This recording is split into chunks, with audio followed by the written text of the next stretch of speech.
Hello all, welcome to the show. I'm Gus Gagliardi and this is Fire Code Tech. On Fire Code Tech, we interview fire protection professionals from all different careers and backgrounds in order to provide insight and a resource for those in the field. My goal is to help you become a more informed fire protection professional. Fire Code Tech has interviews with engineers and researchers, fire marshals, and insurance professionals, and highlights topics like codes and standards, engineering systems, professional development, and trending topics in the industry. So if you're someone who wants to know more about fire protection or the fascinating stories of those who are in the field, you're in the right place. Hello all, welcome to episode 37 of Fire Code Tech. In this episode, we're speaking with Virginia Charter. Virginia is the program coordinator of the Oklahoma State Fire Protection and Safety Engineering Technology program, and this episode has been a real bucket list episode for me. Virginia is one of the people who inspired me to get into the career of fire protection engineering.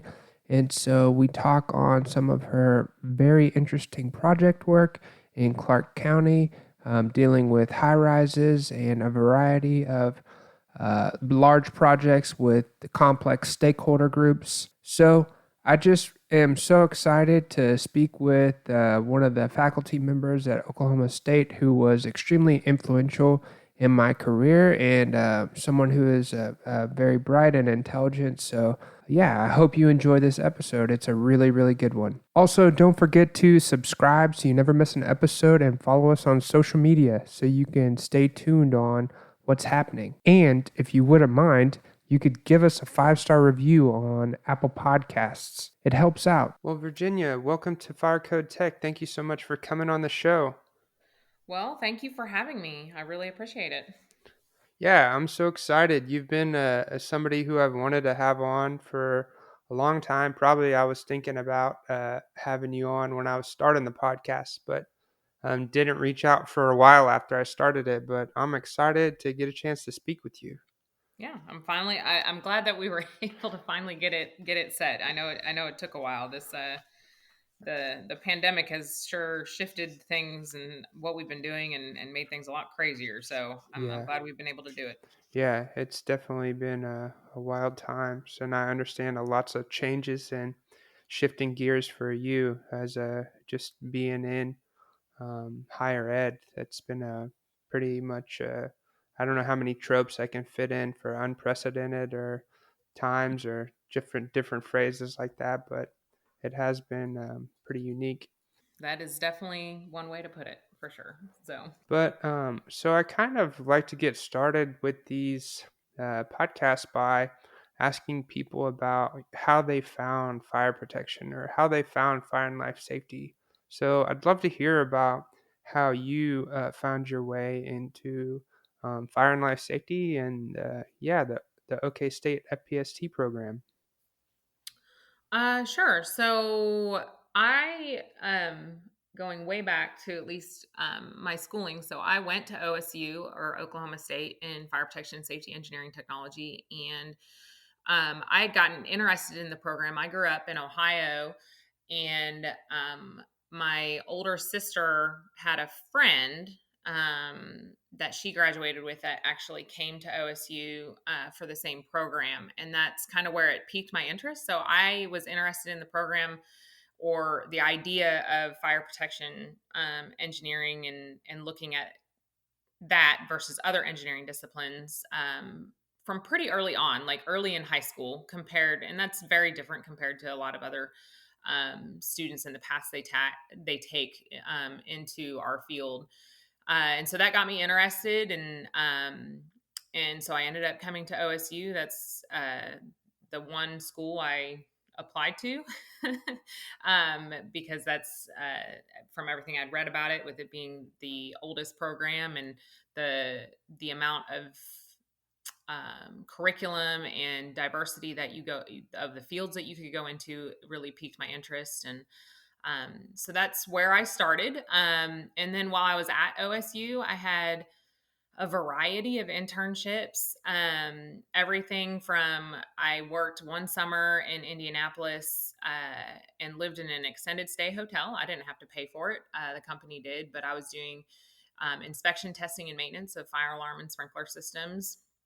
And then I also worked for Lockheed Martin for a summer in Fort Worth, doing safety and health. And then I also interned at the Stillwater Fire Department under the fire marshal's office. And so I had a lot of different experiences. And even though those were all awesome internships and they were perfect for my growth in learning and developing in the field, I still wasn't real sure what I wanted to do when I graduated. And so I had an opportunity to work for a company. It was formerly named Rolf Jensen and Associates. It's now known as Jensen Hughes. And I took a position out at their Las Vegas office after I graduated, and kind of a little bit is the rest of the history. The rest is history, if you will. But I worked there for 9 years.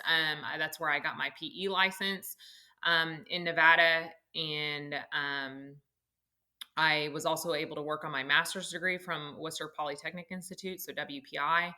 Um, and and then while I was there, and I was taking graduate classes and working full time, I really started to think about, what do I want to continue to do from a future perspective?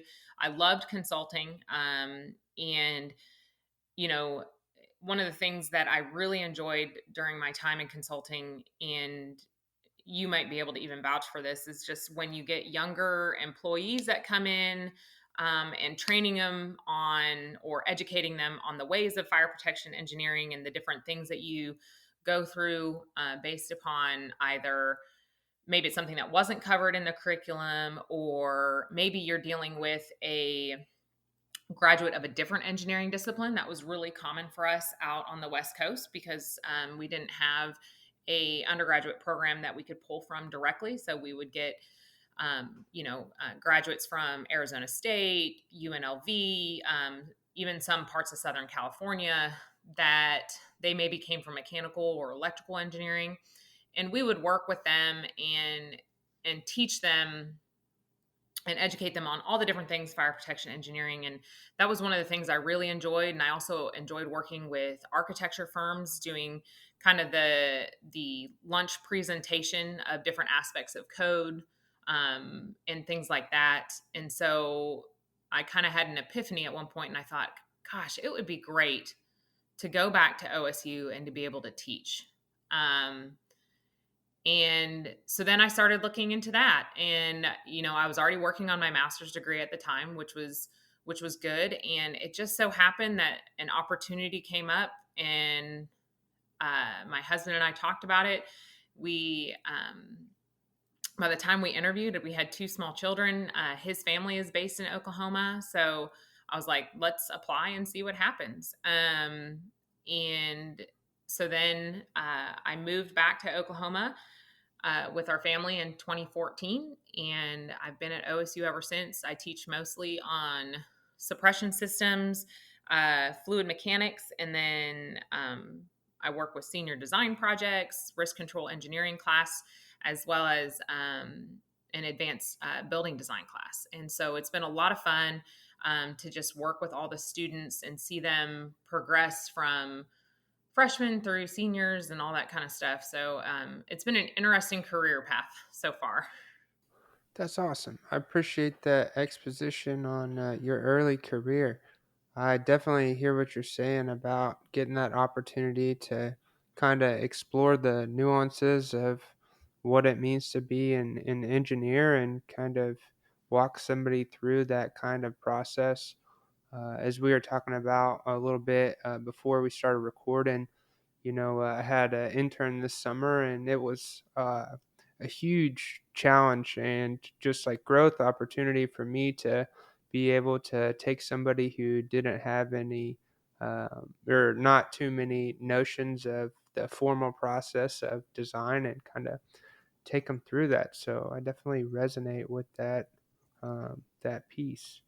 But yeah, I think it's interesting. You got so many good internships when you were in school that must have, even with all those internships, it's still hard to know what you want to do when you get out of school. So that's awesome that you got to do so many different things. Yeah, it's kind of the age old question of what do I want to be when I grow up, and I think internships add such a value to the student experience, even though they're not required.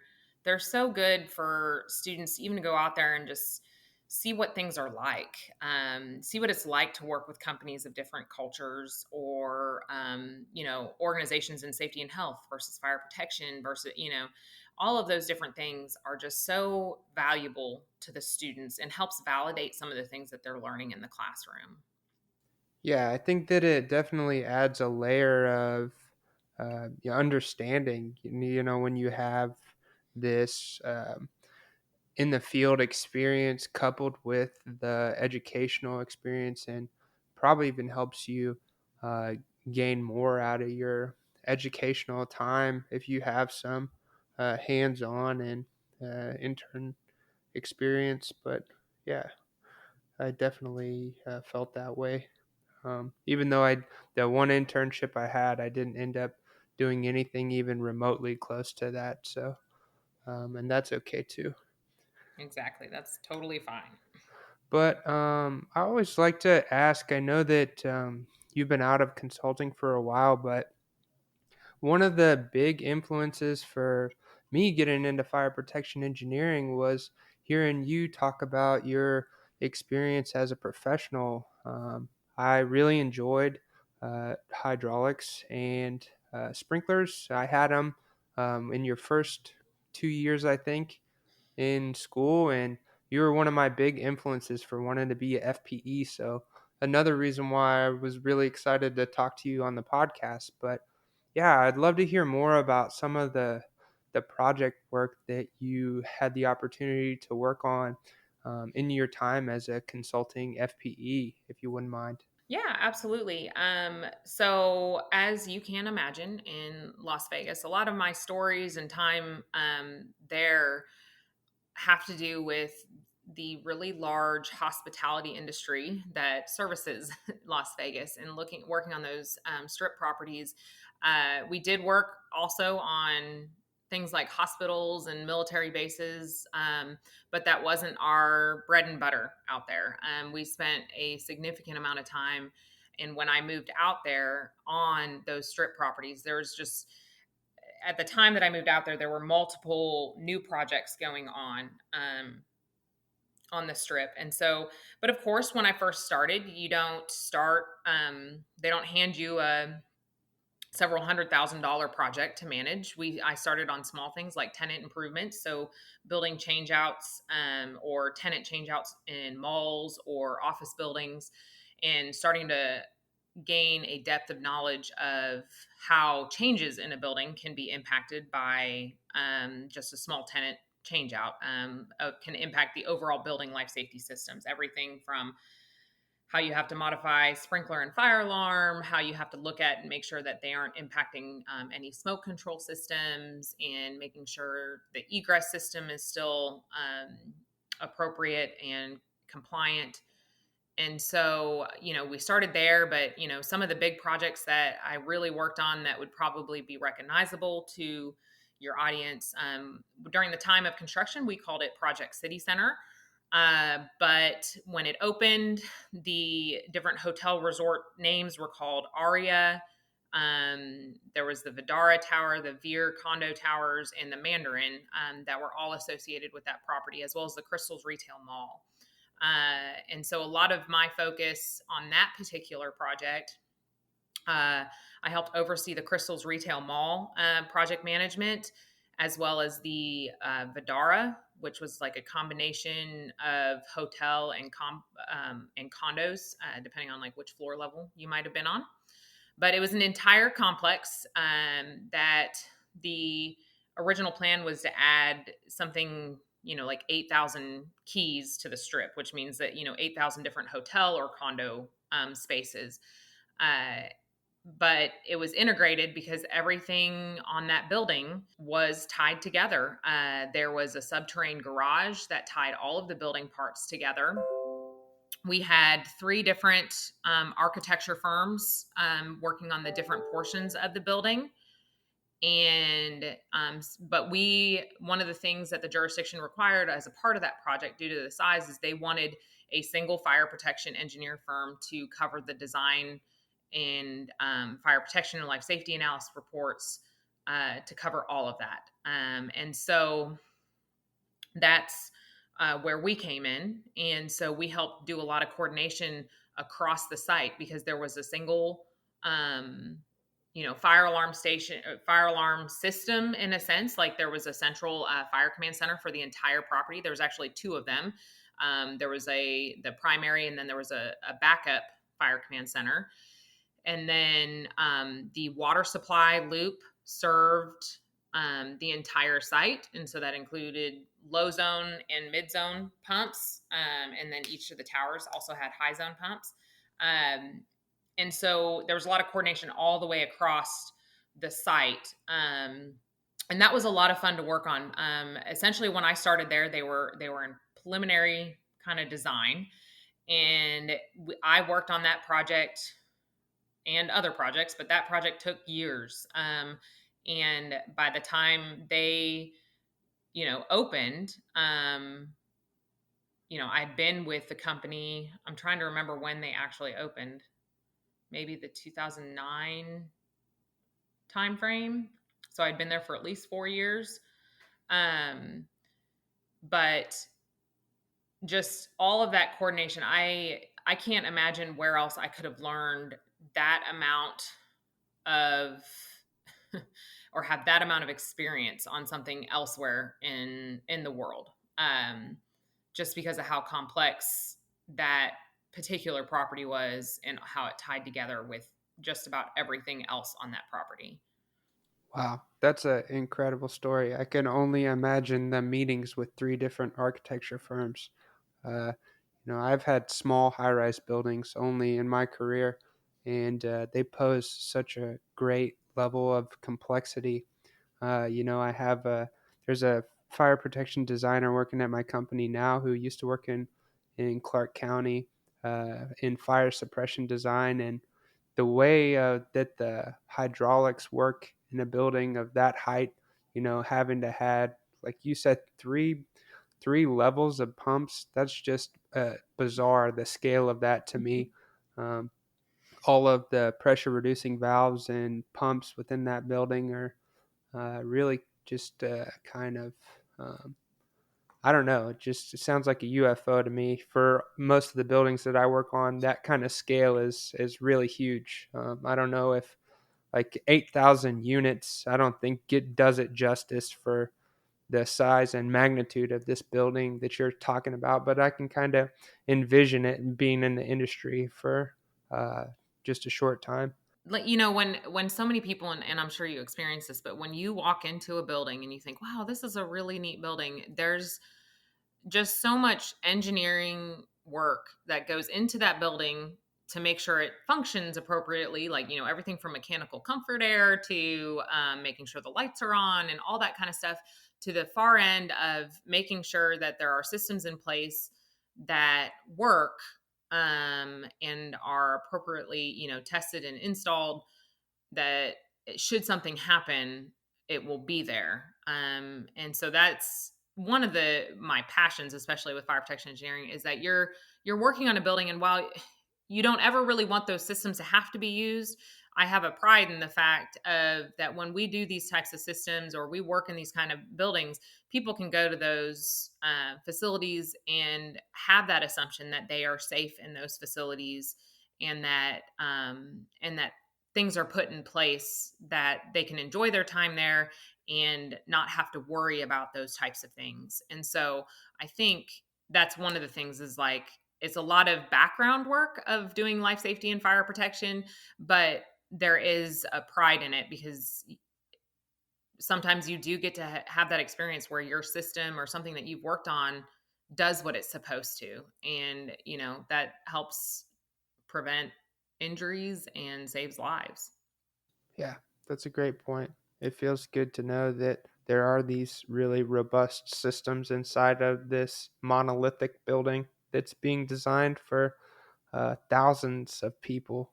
Uh, yeah, it's pretty wild. I like hearing about that. But yeah, I don't know. I just it's really interesting to think about the complexity and the project stakeholders. I'm sure that was a monumental task. It's hard to being in project groups with stakeholders of like a third or a quarter of that size. So the hundreds of millions of dollars that go into something that complex, awe inducing, I guess. Maybe for me, I'm just kind of reeling here as a code nerd. But anyways, well, I wanted to break into a little bit more on your time at OSU, and just for people who aren't as familiar with the program, I just would love to hear a high level description of some of the different aspects and facets of the program. Don't know if you would mind giving some exposition on that. Yeah, absolutely. So the program at OSU has been around since the late 1930s, and it has evolved heavily over that time. In the 70s, and this was real common in the United States in higher education at that time, it became a 4 year program. It was originally a 2 year program. And that's actually when the safety component was added into the program, to kind of make it a more robust and all encompassing program. And we became accredited in the 70s, and we are the oldest existing program of that kind that has been accredited through ABET. And our program, as it's evolved over time, we've kind of gone, some of the original focus was very much on a little bit more of the fire service, not necessarily training the fire service per se, but looking at those kind of fire protection aspects. And as the field of fire protection engineering has grown, the topics and things like that have grown. An example of this is that when I took fire dynamics at OSU, that was a relatively new course in the early 2000s.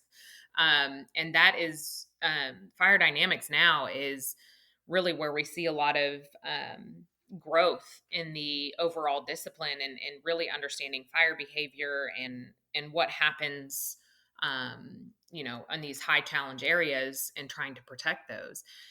And so the program itself, 4 year program, we cover topics from the basics of suppression and detection systems and hazard analysis, to the engineering science of fluid mechanics and sprinkler design. We also cover things like occupational safety and process safety, hazardous materials, industrial hygiene, and in risk control. That's kind of our senior level class. It may have been called loss prevention when you were at school. And really, what we've talked a lot about of what our graduates are all about is we call them risk control specialists regardless of what field they go into. And that's because there's so many things that tie so closely. If you go into the safety and health field, you're looking at risk from one perspective. If you go into the insurance industry, whether in safety and health or on the fire protection side, you're looking at risk from a different perspective. And then on the fire protection engineering side, design side, consulting side, you are again looking at risk from a very different perspective. And so we look at it that we kind of have this, trifecta between safety, health, and fire protection, of risk control, and really understanding from a big picture idea of risk. And then maybe the field you work in, you only work in one aspect of controlling that risk. And with my time at OSU, so it goes back to 2014, when I first started. And, I think you're right. You may have been in either my first or second semester of fluids, and really trying to instill in the students that the things that we learn in the classroom, while sometimes you may not always do those calculations every day in the field, but how it can really relate to the safety, health, and risk control that you can have as that engineer or what have you. And so, but like I said, I started in 2014. And my primary classes were fluid mechanics and then sprinkler design. and I still teach those classes. They are some of my favorite classes to teach. I try to bring in a lot of real world examples.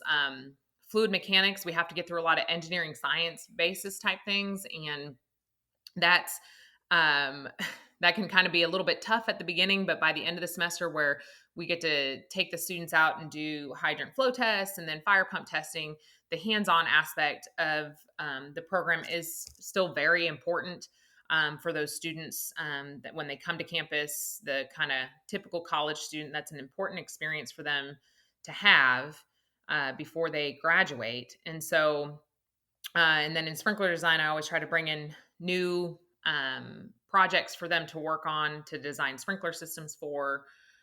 Uh, and then I also have a lot of fun with our senior design projects because we can we've kind of molded that into projects that become very practical. Either, some students are really driven in doing some sort of research project, which is fantastic, and then we also have another kind of route with our senior design where they're doing practical application projects. And things like that. And so our students, from what our uh, employers mention, is that what they think of our graduates is that they are always ready to hit the ground running. And it's because they do have a lot of practical experience, whether that be in the classroom or maybe even through an internship experience, but they are always ready to kind of just get going, and that they pick up on things really quickly. And so we pride ourselves in that, and we pride ourselves that our program is, while it's a lot of fun, while we think it's fun as faculty, but we might be, a bunch of academic dorks sometimes, but um, you know, we think it's fun, but at the same time, we keep it rigorous because we want the product, our graduates, to come out to always have that quality that our employers are looking for. And so we really try to balance those types of things within our curriculum. And our graduates just go everywhere. It's really amazing what our graduates have done. And even just in the short time, I'm in my 8th year at OSU, but in the short time I've been there, just seeing where some of those graduates, some of those early graduates that I worked with, have gone on to do beyond there, some different opportunities that they've had, and things like that is just absolutely one of the best parts of my job, is to see where they go afterwards. Yeah, that's so great. It's awesome. I think that the opportunity in the fire and life safety industry is so vast, and it's such a great field to get into because of how healthy the job market is, and just the opportunities and the chance to have a very meaningful role in the chance to choose where that'll take you and to have options. I have sister-in-laws that are in college now, and they're kind of that thing that we were talking about, knowing what you want to do when you grow up, and that's a big piece of what I try to tell people is, think about something that'll give you options, think about something that'll give you the income and the availability to have the lifestyle that you want to have. So I think those are all great points about how OSU can help, and the FPSC program can help somebody have a lot of opportunity and a chance at a really neat profession. But Yeah, exactly. I can't stress to our incoming students or potential students enough of, first of all, we can't produce enough graduates of what the market demands, and that's just across the board between safety and health, or even fire protection. We don't have enough graduates, and no matter how much we try, and you will get a great job, and if you've got that, no pun intended, but that little fire to want to excel in that career path, the opportunities really are endless.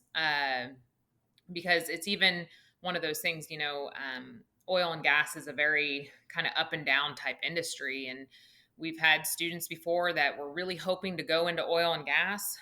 Maybe they had an internship, and then for some reason, whatever it might be, the oil and gas industry is not hiring as many students that year, or they may not be hiring any due to a variety of reasons in the market or what have you. But they are able to, with our program and our degree, easily shift into a different field, or kind of a parallel field. Maybe it might not be in oil and gas, but it might be something similar, um, to be able to still get employment, and they can still explore those careers. But then, when the market picks back up, they could always go back and look at that, you know, primary career that they were originally looking at. And so it just gives so much flexibility to our students and to our graduates. Yeah, that's a great point. That's a great point. I also liked hearing you speak about, kind of the curriculum evolution, progressing more towards the fire science. I'll say that when I took the PE exam, I felt like there was a huge portion of the fire protection PE exam over fire dynamics and fire science. And, you know, we had the course in school, but it wasn't my strong suit when I took the course either. So I definitely felt like in preparation for the FPE exam, I had to really buff up on that knowledge base. But it's interesting to hear you say that you see growth in that area, and just as where the discipline is trending. Yeah, definitely. Like if you look at the Society of Fire Protection Engineers and their kind of core competencies, that is an entire area of competencies. They talk a lot. There's kind of four key points that they talk about, um, and that is one of those areas that will continue to be there and continue to grow.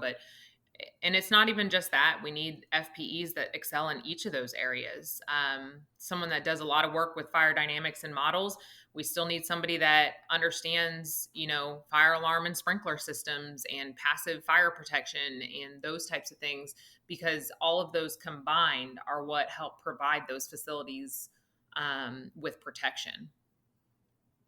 Yeah, I've always been had more of a uh, proclivity for system side of things, just fire suppression and fire alarms. But I'm sure that's inherent to the trade that I'm in or the profession that I'm in. But yeah, I don't know. I see some different schools like the Marylands or the WPIs of the world really leaning in super hard to those fire sciences. So I think it's just an interesting point about it all. Yeah, it definitely provides a good balance with all the graduates that come out of the programs, is that you get variety. And I don't know if that's the right term, but in the graduates of what their areas of specialty are, which, like I said, when I worked in Las Vegas, it wasn't, if we needed something to be modeled, it wasn't necessarily us that did it. We would work with one of the other offices that had experience in that and that had expertise in that. And so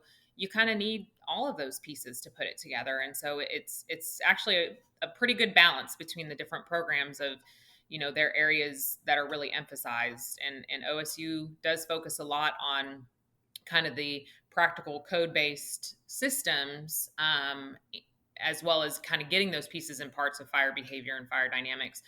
But but I think it adds to that balance of all the graduates that come out of the schools. Yeah, definitely. I think you're right. Each program has a little bit of their specialty, and that's fine. And paired with master's degrees, you could, uh, kind of mix and match like you have in your career those different influences and strengths.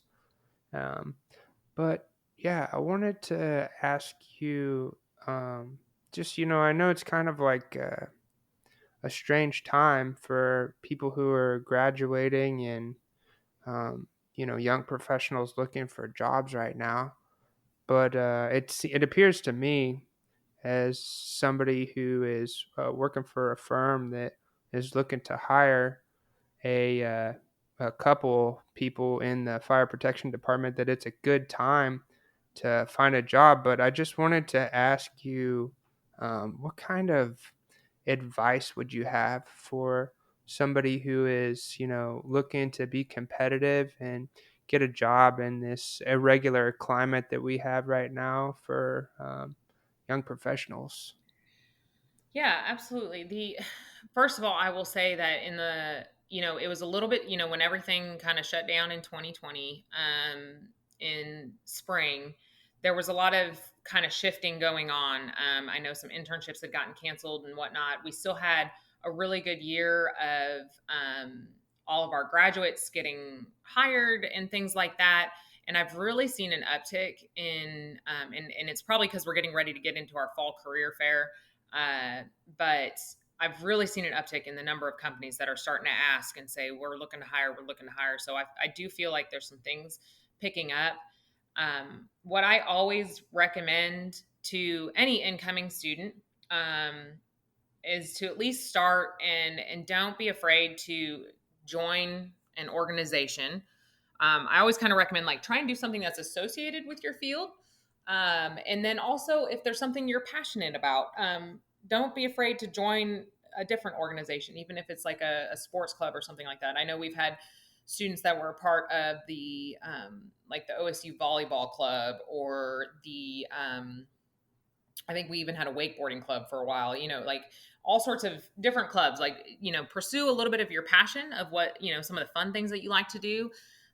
But also um, pursue the the professional side, and get involved in that. Be an active member, because especially we really strive with our organizations, whether that's our Student Society of Fire Protection Engineers or the American Society of Safety Professionals. We really strive in those organizations that they get to have that professional contact, the professional networking. And the other thing that I always recommend to students is don't be afraid to kind of put yourself out there. Like, don't go to a career fair and not stop at any booth. And start as a freshman. Go there and just start talking to employers. You need to get used to being able to talk to other professionals. And even if you go as a freshman, not thinking that you will get any kind of internship, it doesn't hurt. And don't be afraid to put yourself out there to sign up for an interview or things like that. But in this climate, I think a lot of employers are really going to be looking for kind of that well-rounded engineer. One of the things that when I was working on my PhD, I did a lot of work in engineering and student learning, and those types of things. And one of the things that employers will always want is they don't want just the engineer necessarily anymore that sits in a cubicle and doesn't have any outside contact. They are looking for the engineers that can project manage, that can interface with clients, that can interface with jurisdictions. And so students really have to be able to hone those skills, working on teams, critical thinking, being able to go and research something yourself instead of automatically asking somebody else what the answer is.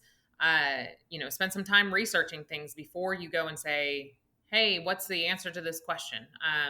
So we try to really work with our students in our classes to try and hone those skills. And so, and the other thing is don't, like I said, don't be afraid. You don't necessarily need to be perfect in all of your classes, because sometimes a lot of the interview, if you've made it to an interview,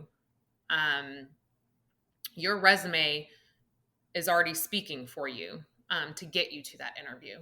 And so at that point, they're going to want to know how well do you connect with the other technical staff? How well do you communicate? Mostly verbally at that point with an interview.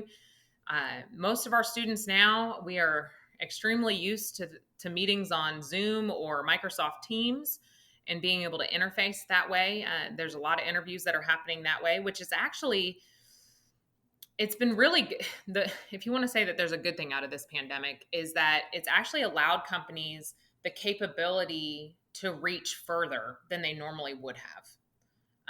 And they can they can set up these virtual interviews first. And so they could be interviewing from somewhere else in the United States or around the world to do these interviews versus having to fly someone in. And so there may be more opportunity there. So don't be afraid to do that. The other thing, and this is more of a cautionary thing, but just also watch what you put on social media, because once it's out there, employers can see that. And depending on which route you go, especially if you've got, you know, a chance to go work with like a DOE or a DOD type facility, um, they will look at those types of things. And so you have to think about even your personal Facebook or Instagram page is still public in what you do.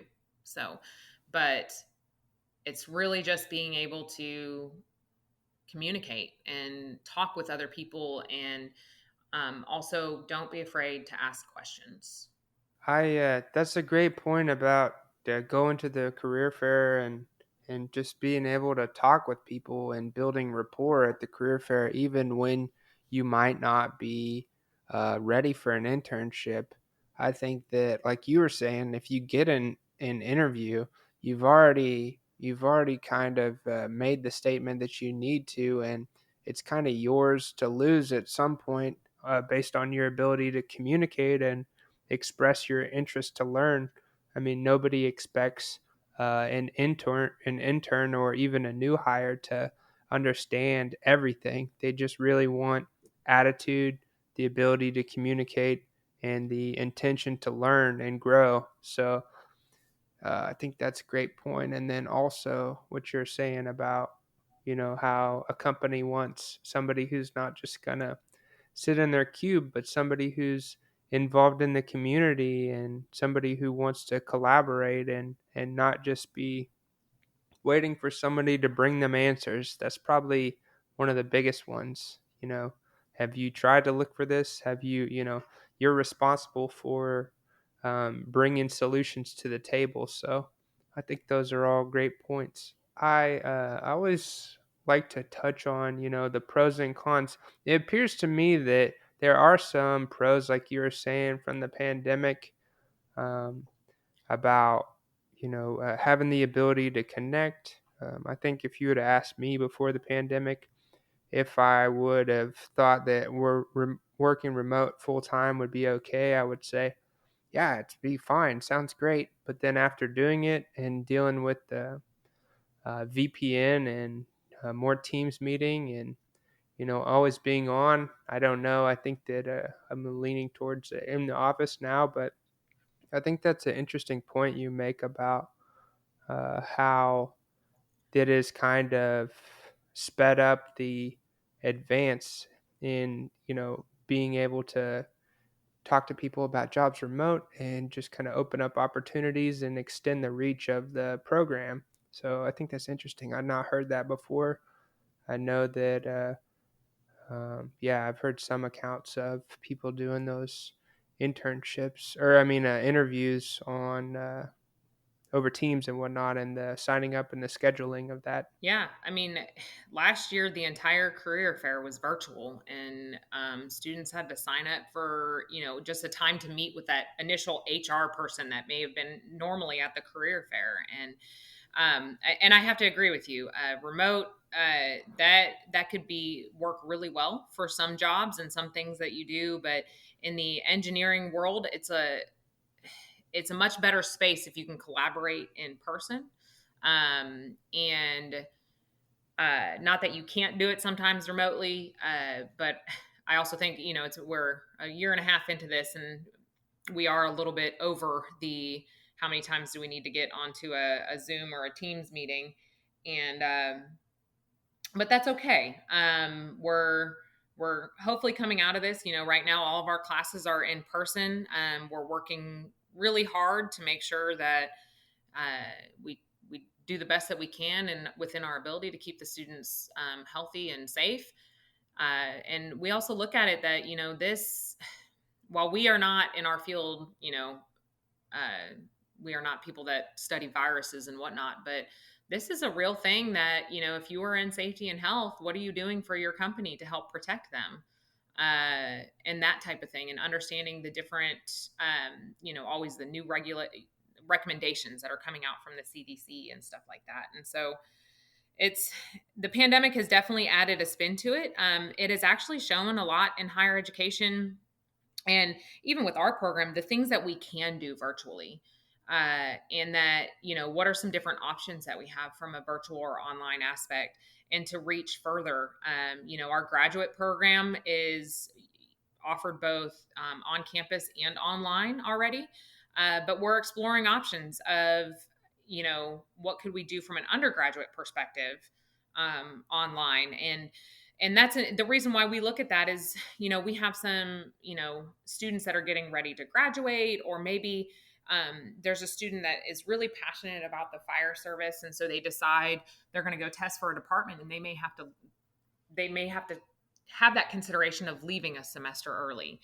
And we want to make sure they finish their degrees. And so, what could we do to help accommodate that? How could we help those types of professionals? Or because our degree is so unique, we get individuals that maybe they are career firefighters, or they've since moved into like the fire marshal's office, and they want to advance their career through a higher degree, a bachelor's degree or something like that. And this is really where some of this is going. Like, how could we help service those individuals in their growth, and to help continue to grow the field and the expertise in the field? Wow, that's a really interesting point. Yeah, I've had a couple people reach out since starting the podcast and say, from the U.S. and from outside the U.S. and say, hey, what, opportunities are there for master's and undergraduate programs?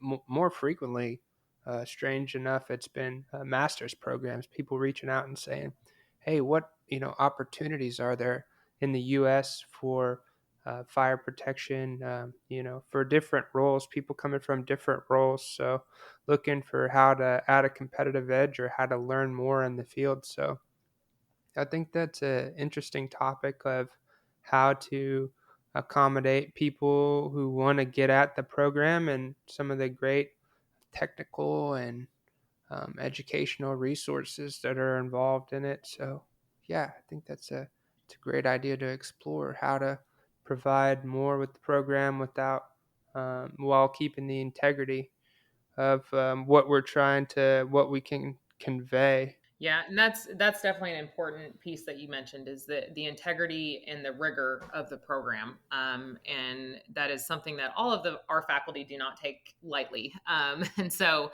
that as we've explored different things, or as we've worked with our joint program, we have a joint program with Southwest Shandong University in China, and unfortunately, those students, they were supposed to come here for their senior year, the different cohorts, and they haven't been able to travel because of the pandemic. And how do we maintain the integrity and the rigor with those students, still giving them some course offerings so that way they can still graduate, as a part of that program that they signed up for, 4 years ago, before a pandemic. Wow. So it's been interesting, but all the faculty are on board to make sure that our program continues to produce the graduates that our employers need, and to have that rigor, and to hopefully instill those skills in them, so that way they can go out in the workforce and be successful in everything that they are doing. And so it's important to us, for sure. Yeah, that's really interesting about that program. I was reading a little bit about it, and I heard that you had taken some trips as a process of that program over to China. That's extremely fascinating to be doing something like that. Has that been a very different, I imagine, experience? Well, I my plans for travel have not ever come to fruition at this point to go out there, but we've had several faculty that have gone out there. They've helped build some labs out there for them to get some hands-on exercises in some of the lower division courses that they are taking over there, and they've helped teach some of those classes. Uh, and my plans for travel were going to be either later in 2020, or this time in 2021, but we're unfortunately not at that point to travel over there. And so everything has been done remotely. But thankfully, with technology, we are able to continue to help work with that program and to help those students succeed. And it's a lot of these students are a great group of students. They've loved learning about it, and it'll be really great to see how they can go back, um, either in China or elsewhere around the world, to impact fire and life safety around the world. That's very cool. That's very cool. So I wanted to ask, you touched on it a little bit earlier, but about um, your involvement in professional societies and what you think about professional societies. I understand that just recently you were I don't know what the right term is, but announced as being a fellow of SFPE, which is a big deal. So I thought that was really cool. But yeah, I'd love to hear more about. Yeah. So, first of all, I have been a part of SFPE, so the Society of Fire Protection Engineers, ever since I was a student at OSU. And part of that was, like I said, joining an organization that you're interested in as a part of your career. And and then I joined the local chapter when I was in Las Vegas. And when I moved back here, I started overseeing the student chapter, and I got more and more involved in the international organization. And I can't describe enough how much being a part of your professional organization, and again, stepping outside that comfort zone sometimes of, taking on a little bit of a volunteer role. I sit on, well, right now I'm finishing up my second term on the as the chair of the higher education subcommittee, which is underneath the professional qualifications group. And first of all, the people that you get to meet from all across the United States and the world sit on that committee. We talk about, what are the academic standards, what are the expectations, what are the topics that we look at for a model curriculum of a fire protection engineering program.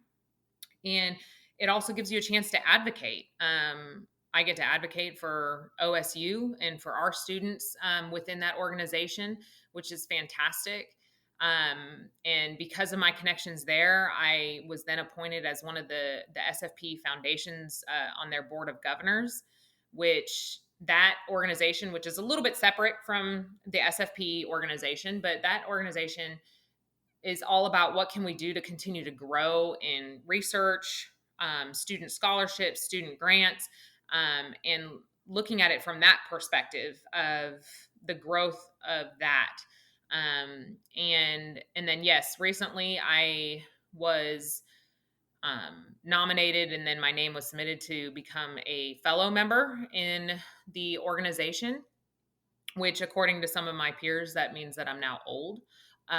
But No, um, but that's okay. It was something I knew I wanted to strive for at some point. And when I found out about it, I was a little bit taken aback.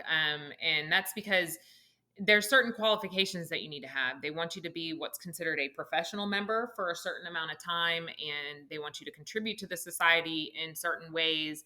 And it probably in part of living through this pandemic, it was just definitely not on my mind. So it was a very pleasant surprise during the summer when I found out. And I take a lot of pride in it.